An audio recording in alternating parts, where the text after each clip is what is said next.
Hello everyone. My name is Dr. Naveen. I'm working as assistant professor in marketing and operations with BIITM Bhubaneswar. Today I'm here to discuss with you about performance marketing in a very short and brief manner so that we understand the concept and how it is used in corporate world. So let me start with a small story, the story of a kingdom and the king Arivardhan. The story is about a kingdom which is very beautiful and attractive, and the king Arivardhan wanted people from across the country to come and visit the kingdom. And he wanted that the glory of the kingdom, its beauty, its attractiveness, and prosperity should be carried across the country through different states. So he hired few commanders. First of them is General Drummer.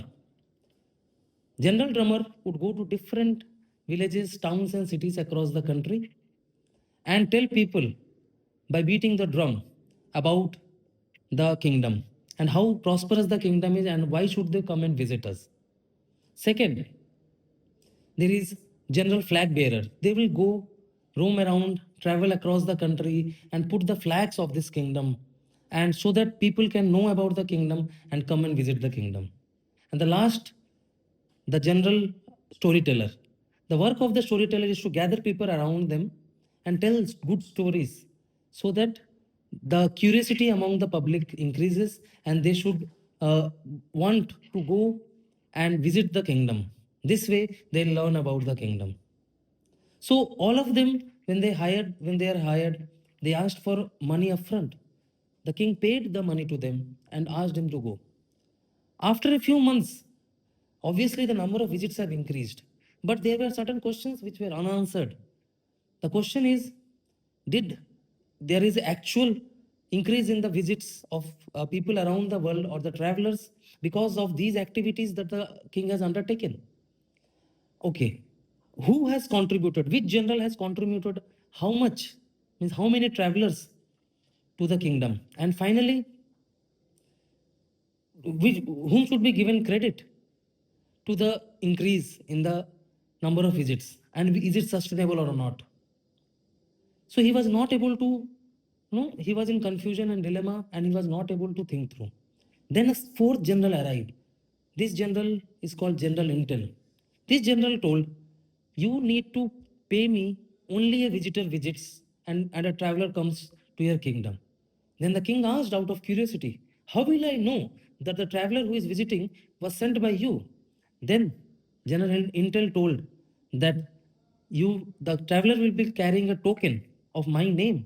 And when you see the token, then you should understand that this traveler was sent by me.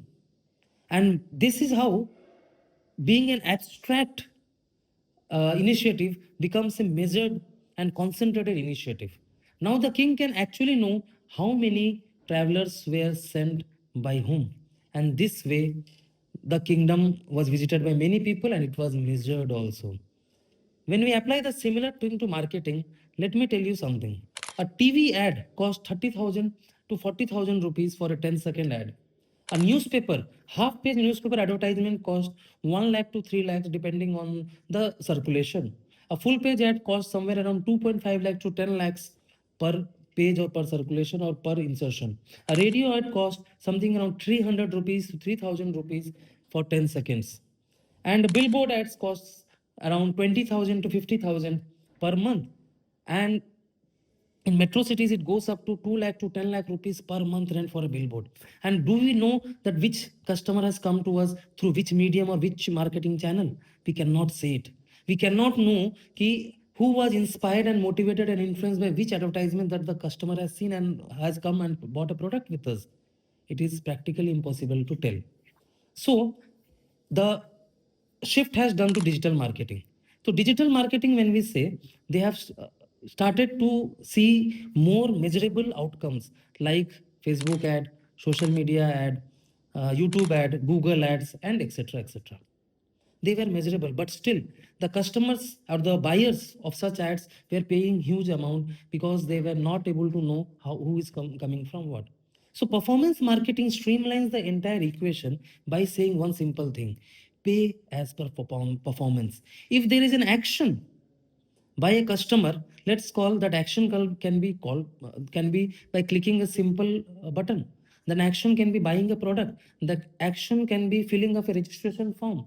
Then that action can be recommending or reviewing a product and telling something good about it. So when a customer sees an advertisement through various channels, various social media channels, but you need to pay if there is an action performed by the customer. Isn't it beautiful? Isn't it, a better way of spending money and knowing whether it is giving us results or not? And if we are seeing that one particular marketing campaign is not working, then we can make immediate changes, and we can see and measure the actions, and we can measure our efforts and money. We can see how our money is being spent. So this is more about performance marketing, and a lot of startups are doing, because there is marketing, although is very interesting, but it's very expensive also. So in let me end by a simple saying that when it comes to marketing, we need to be very careful where we spend our money with. And when we spend our money, we want results. And performance marketing is helping a lot of companies nowadays, especially startups like Swiggy, Zomato, Ola, Uber, Misho, to transform this journey by helping them pay where it needs to be paid and not spend money in general on different ad campaigns. Thank you so much.